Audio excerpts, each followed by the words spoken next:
tell us about your family, your mom and your dad. My mama met my daddy somewhere in the Punta Gorda area, and when they married, my oldest brother was born in Punta Gorda. Okay. Then they came to Bonita Springs a couple years later. My twin brothers was born in Bonita. And my dad went where he found work. So when they went back to Punta Gorda, I was born in Punta Gorda. My mama came from Georgia when she was 12 or 13. And my daddy, I think he was born and raised in Fort Ogden. JoAnne, tell us about your early days in Bonita Springs. Were you old enough to go to school when you moved to Bonita? When we came back to Bonita, I can't remember just how old I was, but I did start the first grade in Bonita. Okay. At the old elementary school on Dean Street. My dad, he did anything he could find to do. If there was orange groves around, he worked on orange groves. He did fishing, commercial fishing, and that kind of work. And later on in life, he was a carpenter. He went to Naples and did carpenter work. My mom was a stay-at-home mom until us kids got a little older, and then she went to work at the shell factory. I know my dad was a baseball player, and all these little communities had a man's baseball team. And I think my mom, the way I understand it, she was at a ball game and was introduced to my dad. We didn't have a big choice of what we did in Bonita. I did go to start school at the elementary school on Dean Street and go home, and we were always in the house by dark time. But really, we just played in the yard. There's 4 of us growing up together, whether it was tag or kickball or what. We made our own rules and played our own games. And I was like in the 4th grade, and my parents did move back to Punta Gorda. And I finished the 4th, 5th, and 6th grade in Punta Gorda. And when I started in the 7th grade, my mom and dad had moved back to Bonita, but I stayed with an aunt and uncle in Punta Gorda and finished the 7th grade. Then I came back to Bonita and never left again. We went through the 8th grade here, and when you hit the 9th grade, you had to go to Fort Myers High School. Oh, we had this school bus, and it was fun to ride. I think they gave us the oldest bus on the route, but it went by fast and all, and it wasn't that bad. You know, we never had a full bus load of kids, but we picked up kids all the way to the high school in South Fort Myers and took them to school. So before I graduated, my 3 brothers went into the military, the Army, because I was in school when they enlisted in the Army. And the 3 brothers enlisted together, and they stayed 3 years together in the Army. They went to Germany and served out their time. Robert, all kids palled around together. Well, he was my brother's age when they were coming up.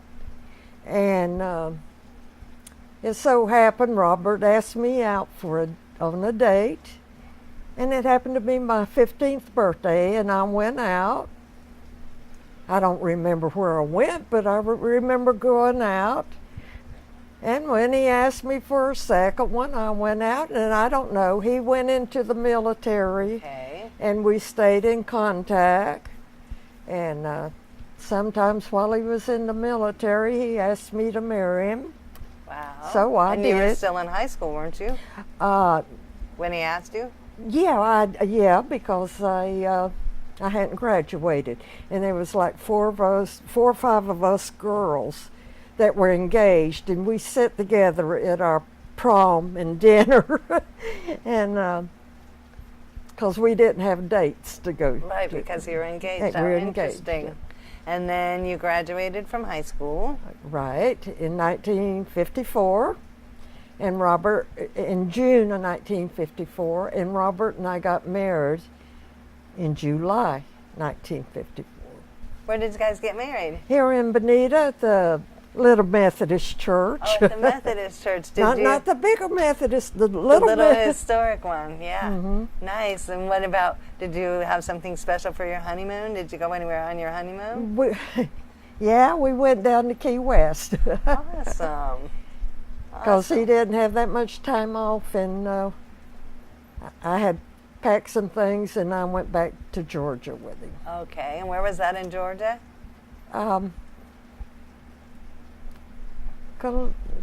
Columbus, is there Columbus, Georgia? Okay, yeah, Columbus. Fort Benning, Georgia. Yeah. Fort Benning. It was less than a year because his time was up and he was going to be coming back. So I really came home about a month before he did. Okay. Okay, so now you guys are back in Bonita, so what are you doing? What are we doing? Well, he went to work for his dad in the grocery store. And I got pregnant shortly afterwards, and I was sick 9 months, so I didn't stay home but be sick. So Robert's family started the grocery business in Bonita Springs, correct? At first it was called Lawhon's General Store. I remember that, yeah. Okay. It wasn't busy, you know. There wasn't that many people here, and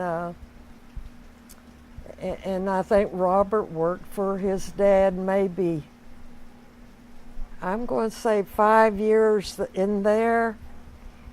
But when you start a family, you had to have another job, you know. Okay, I needed And something to supplement. his mom and dad decided to sell the grocery store out to us. And we made some changes. And it really shocked us that the people we brought in, and we didn't try to bring in Benson's customers, we tried to bring in new customers, and I guess we did, you know, because you could look out and Benson still had their customers, and we brought in new customers. So what do you think was the secret to the success? Robert tried to make some changes, carry more merchandise, different sizes of merchandise. Instead of one big size of soap powder, carry a medium size or smaller size, so people would have a choice of what to buy. Yeah, there was another little grocery store where your beauty shop was, Bibby's. Okay. Called Bibby's. So that moved in, so you had 3 little stores. I don't really recall personally, but I've seen pictures of that building that had Hendren's Grocery. Do you remember that? There was a old man that had a Hendrix. Yeah, Hendren's, right? Yeah. Yeah, and he had a couple gas pumps out there. Well, if you had a car, you didn't have over a quarter to put a quarter worth of gas in, you know. And yeah. And then I don't know. I don't remember when he passed away and the store closed up, and then the Bibby family came down and opened it. Did you had gas pumps at your store too? We had didn't gas you? pumps at our store. Mm-hmm. Was that Texaco? Texaco, That's yeah. what I thought. My father-in-law was a firm believer in Texaco gas. Oh, really? I wonder Oh, why. yeah. I didn't know there was a difference. And Haviland oil. He would work into the store. They kept the store open, and Benson's did too, till about 10 o'clock at night. And because the kids would go down there at night, and that's where they would hang out.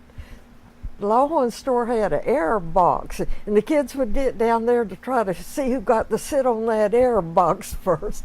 And the boys would get out in the street and throw football, because you didn't have you didn't have that many cars going through, so they didn't have to get off the road too often. When Robert's parents decided to sell the grocery business out to us, well, Robert and I had more responsibility, but the business grew. We were well pleased. The guy that we would send our books up to go over, he couldn't believe it because he told Robert we did more business in 1 month than his parents did in a year. Amazing. But anyway, Robert and I felt like we outgrew that. I think we had hired 2 checkout girls, and we had hired, you remember Scott Ortengren? Yes. He was in school and he took a work program. So Robert had to grade him. And his teacher couldn't believe it. He said, "Aren't you paying Scott too much money?" And Robert said, "No." He said, "Well, he's making more money than any of the other school workers are." Robert said, "I'm paying him what he's worth to me." And when we built a bigger store on the beach road, Robert made Scott his store manager. So that's how that came to be. That's how Scott came to be, yeah. Mm-hmm. And the only way we got to move to the store on the beach, because Robert was only child and his mama could deed him so much property, or so much a year. And they deeded him a piece of land to put on the beach road. And we started that shopping plaza where the Iguana Mia is. And the name of that store was? That's when we changed it, Suprex or okay, what? Lawhon Suprex. Yes, right. yes. And we stayed in that store 5 years. And we did. We really outgrew that store. So we built a bigger building. And when we moved in the bigger building, Sunshine Ace moved their hardware store in our smaller grocery store. Okay.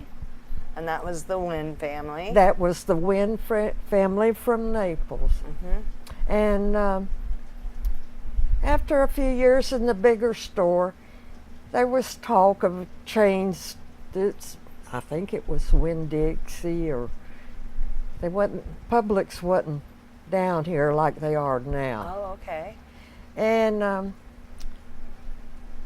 Don Wynn from the Wynn family, he was the father of the Wynn boys. Mm-hmm. He said if we ever decided to sell the grocery store, give him first choice. And I have to back up there. Scott wasn't our first grocery manager. I forgot something. We hired Phil Collins, who was a grocery manager from some store in Fort Myers. But then when we sold to the Wynn family, they made Scott. They really liked Scott and the way he worked when they would come down. He was always busy and all. They made him the grocery manager. But we sold it to, I can't even remember the name.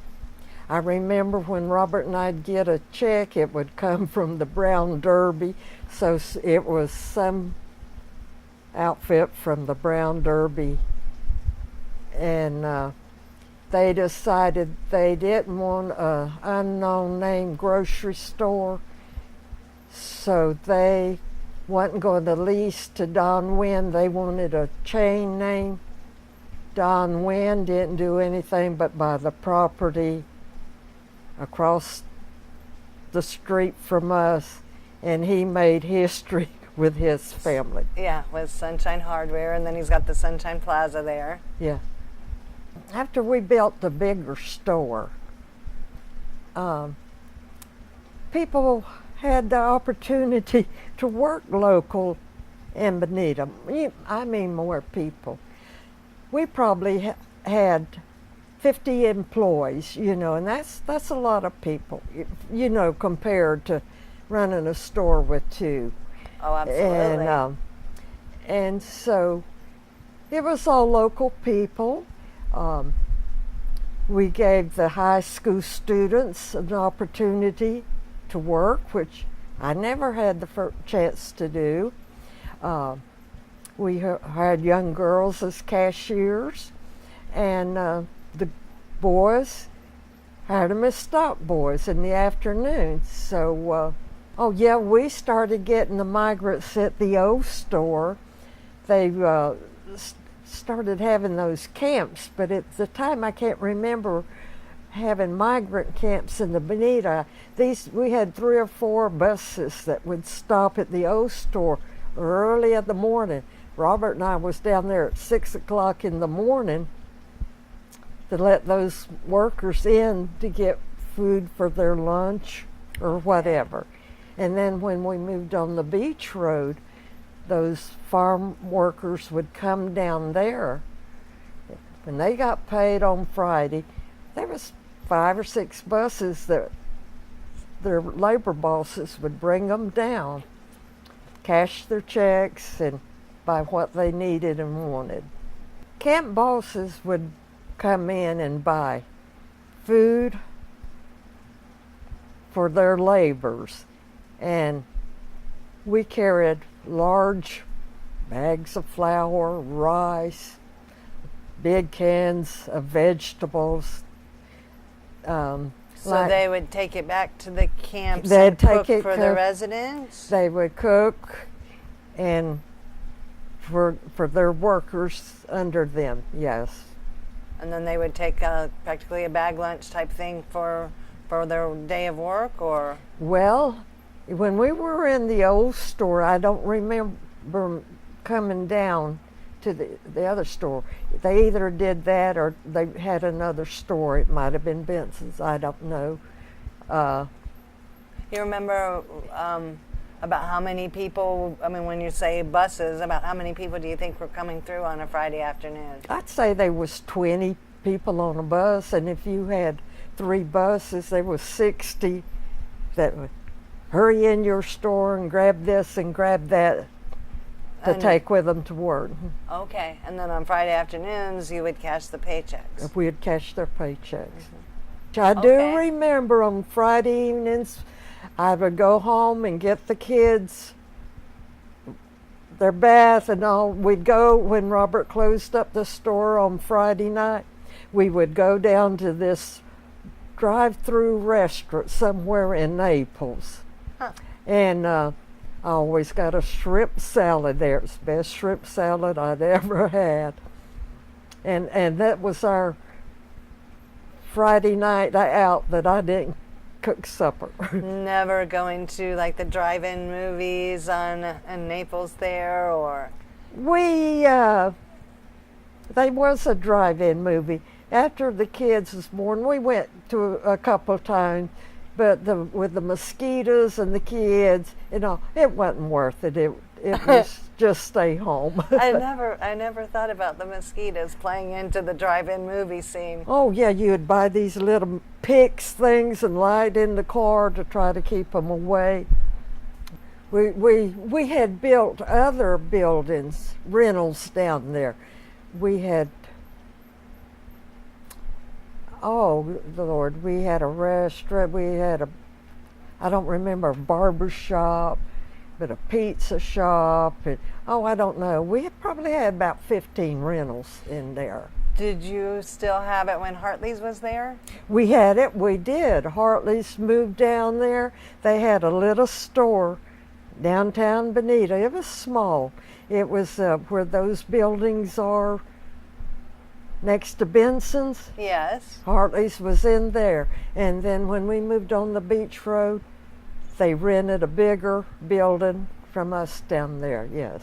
That's something I hadn't thought about in a while. Hartley's. Can you describe Hartley's, like what they sold? Oh, it was a little variety store like. They sold toys, they sold shoes, they sold fishing tackle. we stayed open to at 9 o'clock at the grocery store, and by the time we closed up and we rounded up our children, it was time to go home. Yeah. Well, what happened? What happened once you sold the grocery store and the plaza? What happened? What were you guys doing then at that time? What were we doing then? Were you kind of retired? Sort of retired. Robert, what did he do?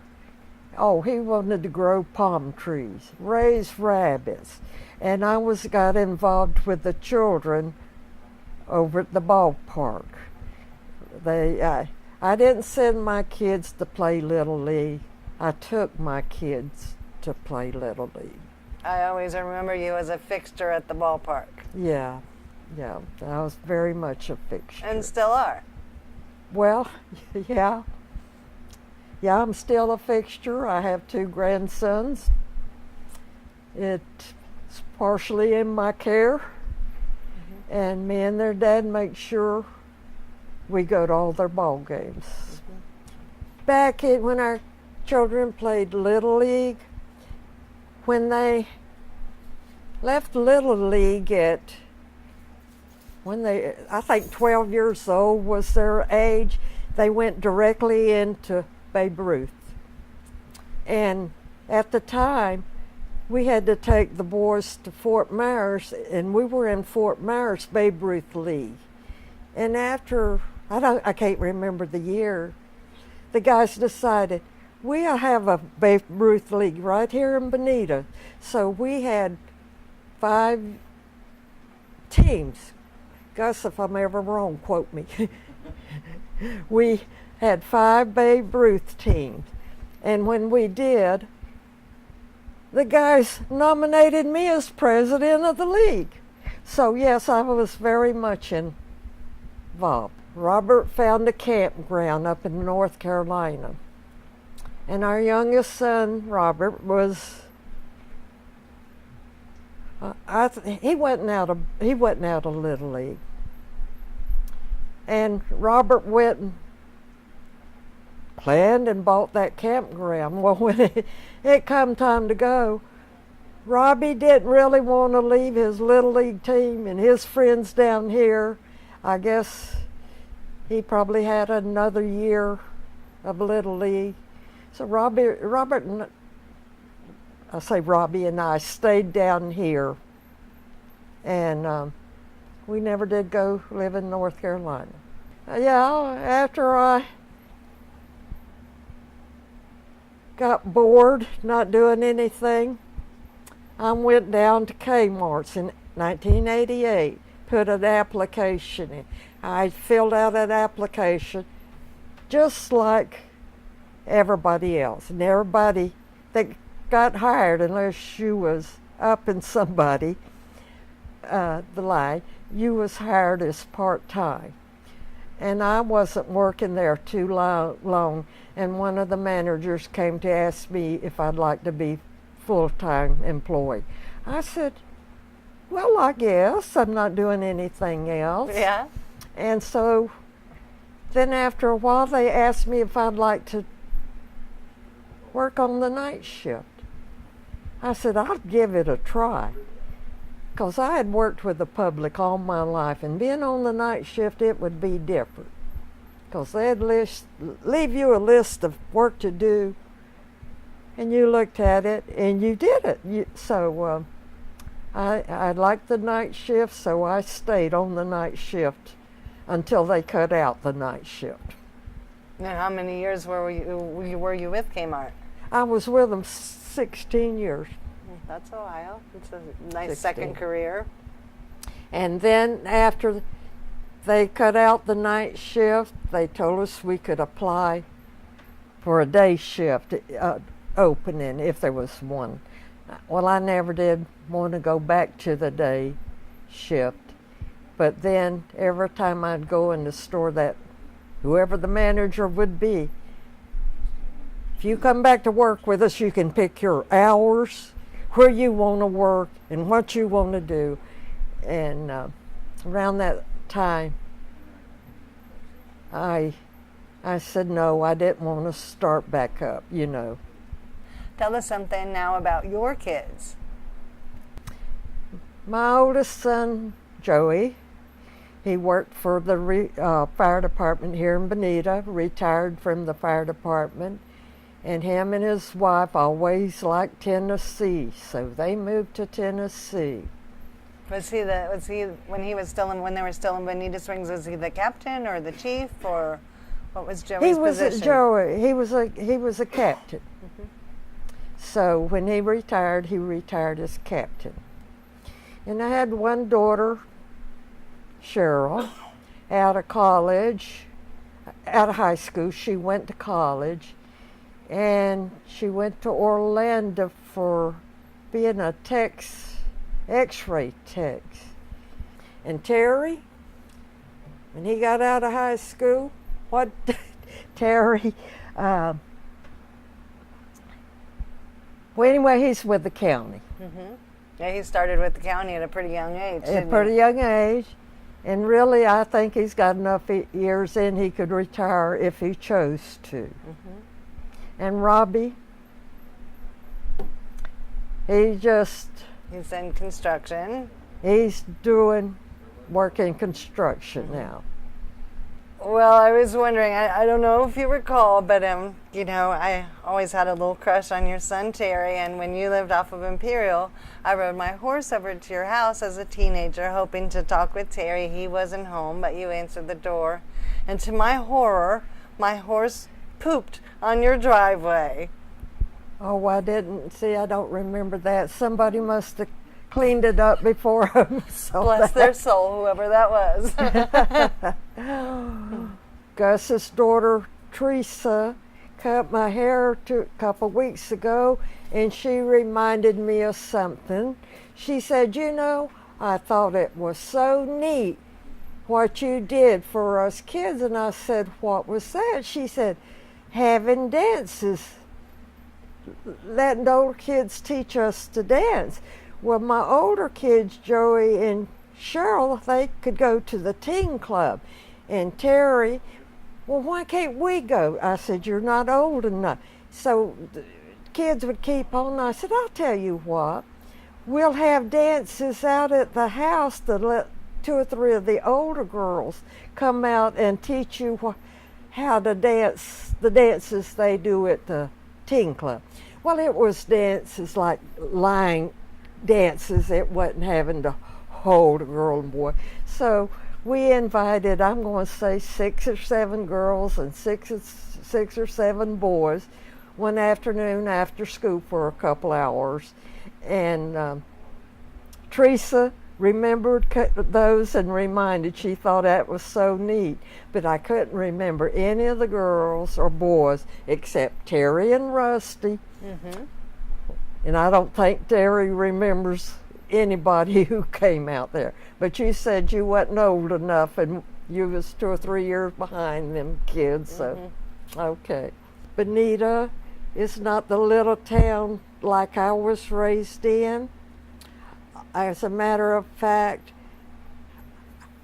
I would be brokenhearted when I go to the post office or the drugstore, because I never run into anybody I know.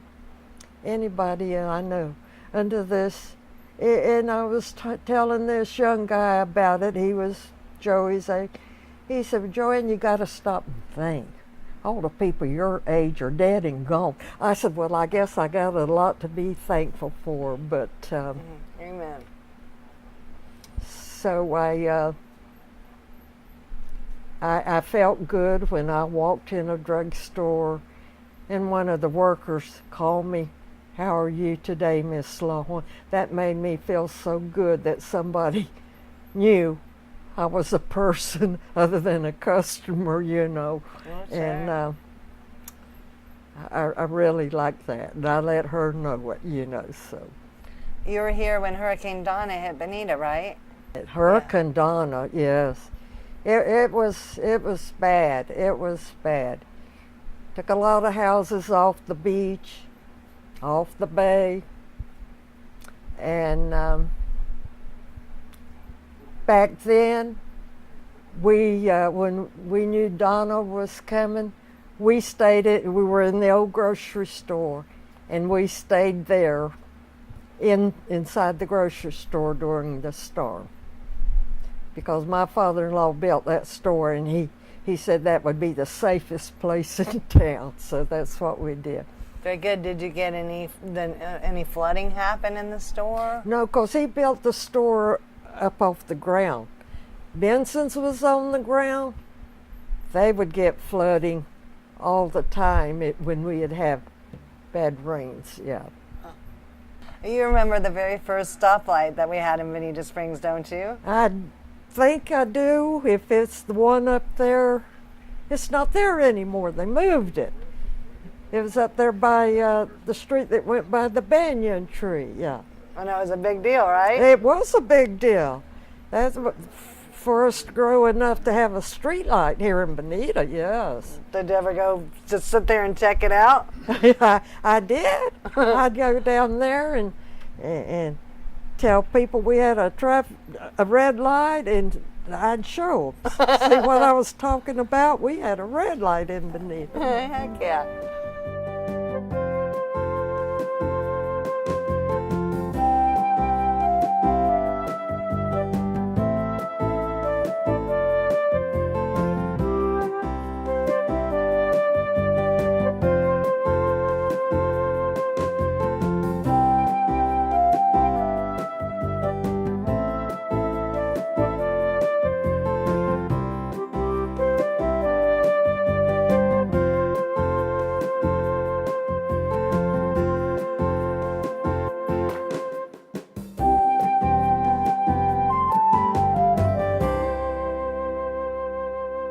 Yes, us Bonita girls, we made up a song, and it went like, we are the Bonita girls, we wear our hair in curls, we wear our dungarees rolled up above our knees. That's all I remember of it.